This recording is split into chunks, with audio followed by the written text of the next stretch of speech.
As ons soek na antwoorde oor die Heilige Gees se werk, broersuster, moet ons begin by die begin. Die Ou Testament, en ons het gisteraand gesien, die eerste antwoord wat ons kry wat betref die persoon en werk van die Heilige Gees, alreeds die tweede vers van die Bybel. Genesis 1 vers 2, waar ons sien dat die Heilige Gees alreeds teenwoordig was in die skepping gewees. Maar in daai vers kan ons verder niks aflei nie, ons weet nie dis 'n persoon nie, ons weet nou dat ons kan terugkyk en in die voorregheid van die hele Bybel kan ons sien uitgebeeld deur die eeue die Heilige Gees as 'n persoon, maar destyds net die bestaan van die Heilige Gees. Maar ons vind ook 'n baie belangrike ander faktor oor hoekom die Here deur die Heilige Gees gewerk het. En die antwoord daar is ook die rede hoekom die Here hom nie geopenbaar het soos hy dit gedoen het in die Nuwe Testament. In ander woorde, in die Ou Testament, die Israeliete het God geken as een. Een van die belangrikste verse van hulle in Deuteronomium was, hoor Israel, jou God is een. En daar's 'n baie belangrike rede daarvoor, en dieselfde rede daarvoor is ook die rede hoekom die Here nie die Heilige Gees openbaar het as 'n persoon nie. Die rede daarvoor is dat destyds in daardie lande, in die antieke volke wat Israel omring het maar ook dwars deur die wêreld, het die antieke volkere meerendeels 'n veelheid van gode gehad, 'n klomp gode. Ek dink is meer bekend vir ons, dink maar terug aan die Griekse tyd en die Griekse gode. 'n Hele klomp gode, en elkeen was verantwoordelik of gesien as verantwoordelik by een of ander area van die mense se lewe. Kom ek gee 'n voorbeeld, die Baal God wat ons baie van lees in die Ou Testament. Dit was 'n God wat voorgestel is deur weerlig en reën. So die mense het vir Baal aanbid omdat hulle geglo het hierdie God is verantwoordelik vir vrugbaarheid in hulle gemeenskap. Allerhande vrugbaarheid soos reën wat moes val vir die gesaaides, reën vir die mense om te drink, maar ook vrugbaarheid vir die aanwas van die vee, die vermeerdering van die gesaaides, en ook vrugbaarheid wat betref geboortes onder hulle. En dis maar een God van 'n veelheid van gode wat hulle aanbid het. En die mense het pal geglo, as een land nou 'n ander land sou aanval, soos baie gebeur het in oorlog, en daai volk neem 'n ander volk in, dan die volk wat nou die slagoffer geword het almal saamgestem en onmiddellik besef of hulle self gesê en vir mekaar gesê, hierdie mense wat ons aangeval het, hulle gode is sterker as ons. Daarom het die Here, God die Vader, weggebly om te kompeteer met die heidense gode deur die verskillende drie eenheid uiteen te sit vir Israel. Dit sou dit net ondermyn het. Daarom het die Here eintlik deur die boodskap dat hy net een is en dat hy alles gedoen het vir Israel wat die naburige volke se gode vir hulle gedoen het net een God gedoen. En duidelik die boodskap was, ons God is magtiger as julle gode, want ons een God doen vir ons alles wat julle gode alles vir julle doen. Hy is almagtig, hy is sterker as julle sin, want net een God, hy doen alles. Die Heilige Gees, my broer en suster, het alreeds in die Ou Testament deurgaans die werk van die Vader gedoen. Die Heilige Gees is die werker. Die werker. Jesus is ook 'n werker, die Vader is ook 'n werker, maar die Heilige Gees was die eindinstrument. Die een wat dan tussen die Vader en mense gegaan het die Heilige Gees so gewerk. Ons kry in die Ou Testament, kry ons net 3 keer die woord Heilige Gees. Net 3 keer. En dis baie interessant en ons kan heelwat aflei, so ek gaan net 'n bietjie stil staan daarby. Die eerste keer, Psalm 51, 'n Psalm van Dawid. Die Psalm het 'n aanhef wat sê hierdie Psalm is geskryf deur Dawid nadat hy egbreek gepleeg het met Batseba. En dan in vers 13, en dis toe die Here vir die profeet Nathan na Dawid toestuur en hy toe vir Dawid gekonfronteer met sy sonde. En Dawid sê dan, na Nathan se besoek, hy praat met die Here, moet my tog nie wegdryf uit u teenwoordigheid nie, en moet u Heilige Gees nie van my wegneem nie. Nou, daar's geen ander vers waar daar die woorde Heilige Gees in verskyn wat Dawid aanbetref nie. So ons moet aflei, omrede die Here nog nie die Heilige Gees as die derde persoon van die Godheid geopenbaar het nie, moet ons aflei wat Dawid hiervan praat. As hy praat van Heilige Gees, dan sou hy sê, u besondere Gees, as ons nou maar 'n ander woord daarvoor kan kry. Besondere of uitermate of wonderlike of wat ook al, maar hy wil sê dis 'n besondere Gees, besondere invloedwerking van die Here. Dat dit die Heilige Gees was wat ons vandag van praat as die Heilige Gees, die glo ek vas, want dis die Gees van God. En Dawid het lank genoeg en baie sterke verhouding met die Here gehad, sodat ons hom sy woord kan neem, dat hierdie Gees van God 'n baie pertinente invloed en mag in sy lewe was, wat vir hom so kosbaar was. Hy pleit dit dadelik, Here, ten spyte van my sonde, moet tog net nie u Heilige Gees van my wegneem nie. En as ons kyk na die verhaal van Dawid, hy moes gedurig vlug. Hy was gedurig in gevaar. Hoeveel keer het die Here nie sy lewe gered nie? So ek kan vir myself insien hoe instrumenteel die Here se Heilige Gees in Dawid se lewe was. Dis die eerste keer wat ons die woord Heilige Gees in die Ou Testament kry. Psalm 51. Die tweede en derde plekke is bymekaar. Verse 10 en 11. Jesaja 63, reg aan die einde van die Ou Testamentse tyd in terme van Israel se geskiedenis, nê? Jesaja is die laaste profeet.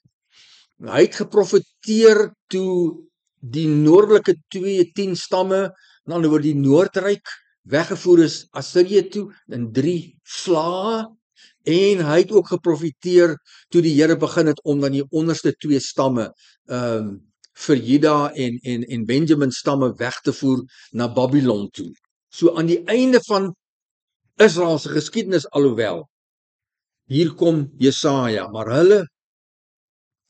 hulle was opstandig, hulle was Israel, en het sy Heilige Gees bedroef. Hy het teenoor hulle in 'n vyand verander, hy self het teen hulle geveg.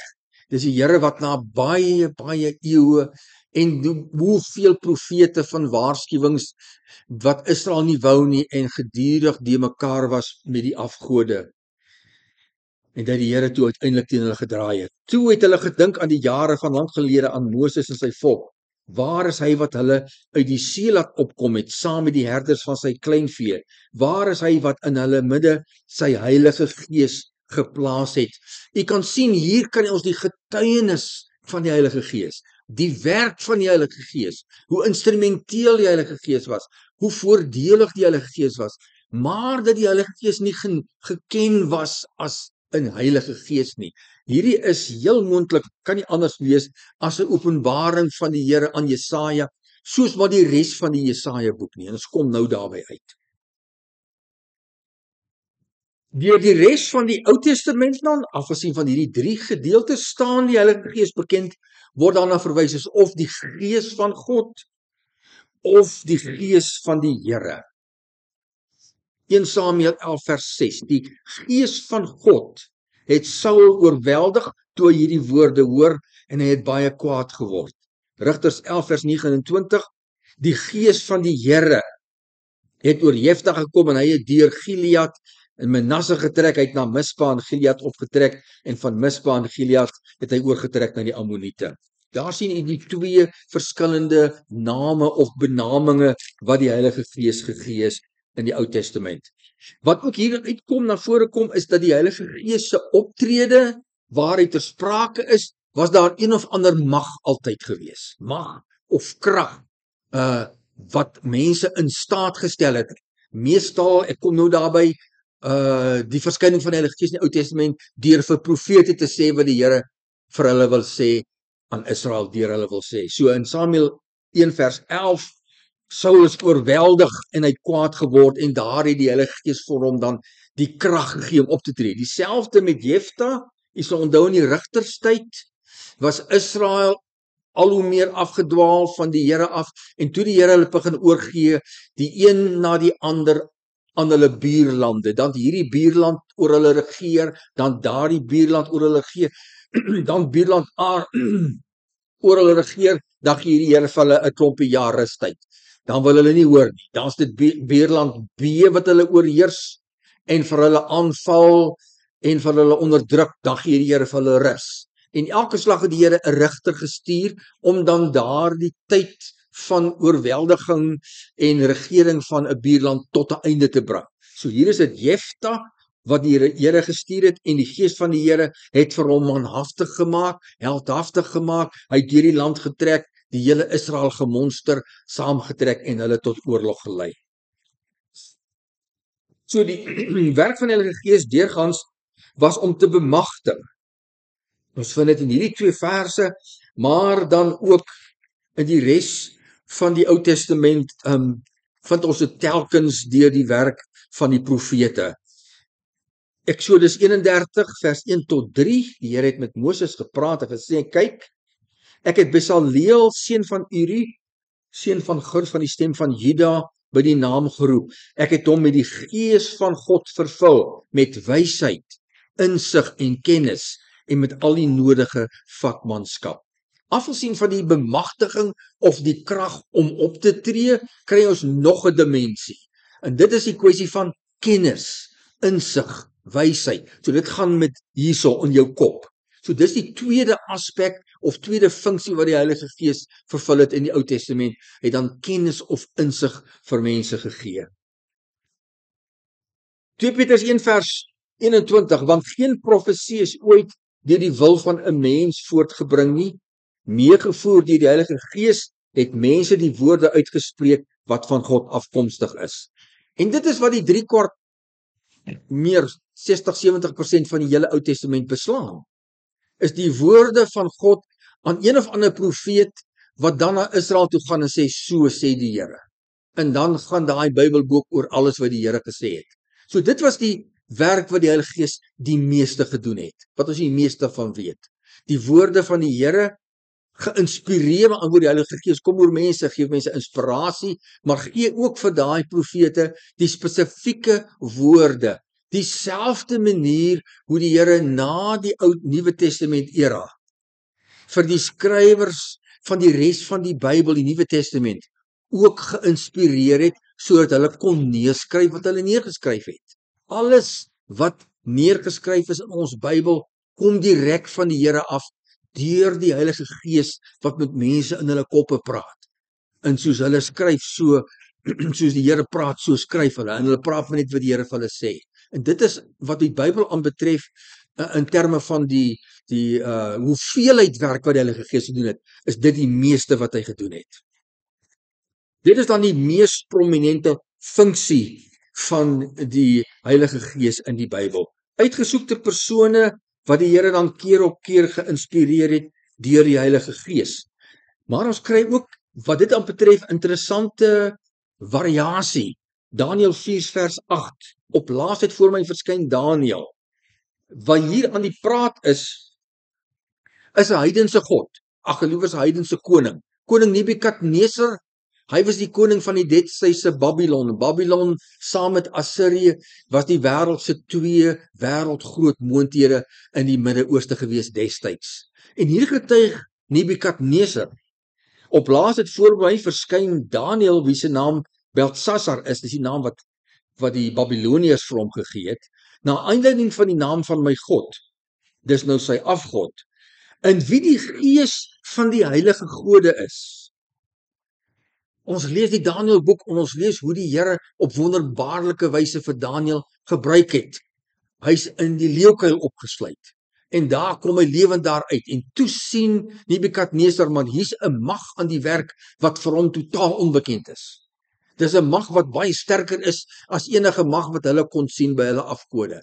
En nou wyd hy dit, nou noem hy dit, hy sê dit is die gees van die heilige gode. So hier herken 'n totale vreemdeling, 'n absolute heiden wat niks weet van die Heilige Gees nie.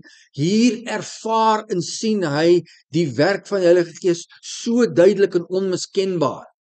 Dit is die manier hoe hy dit uitdruk vir homself verwoord, vir homself 'n etiket gee, sodat die mense wat saam met hom gebly het in Babylon, hulle dit verstaan. Hulle het verstaan, die gees van die heilige gode, daai is die hoogste gode wat daar is. Alhoewel hy glad nie die Heilige Gees van geweet of ooit van gehoor het nie. So sien ons hoe die Here homself deur die Ou Testament, dis nie die enigste keer en plek, hom verheerlik het en homself gedemonstreer het in sy almag aan heidene nie. Maar goed, heidense koning wat dan die Heilige Gees se werk sien, ons sien hoe die Here werk selfs in 'n heidense land. En ek sluit af, een van die hoogtepunte dan van die werk van die Heilige Gees is die werk wat ons in en deur Jesus in die Nuwe Testament kry. Ek het verwys daarna gisterand ook, Jesus wat sê aan sy disippels, ek doen niks wat ek nie eers sien my Vader my wys hoe om dit te doen nie. Ek sê niks wat ek nie eers hoor my Vader vir my sê wat ek moet sê nie. Weereens die Here as die werktuig op aarde, die Heilige Gees as die werkinstrument op aarde. En deur die Gees is Jesus dan bewus van hoe die Vader vir hom wys of sê wat hy moet doen of sê.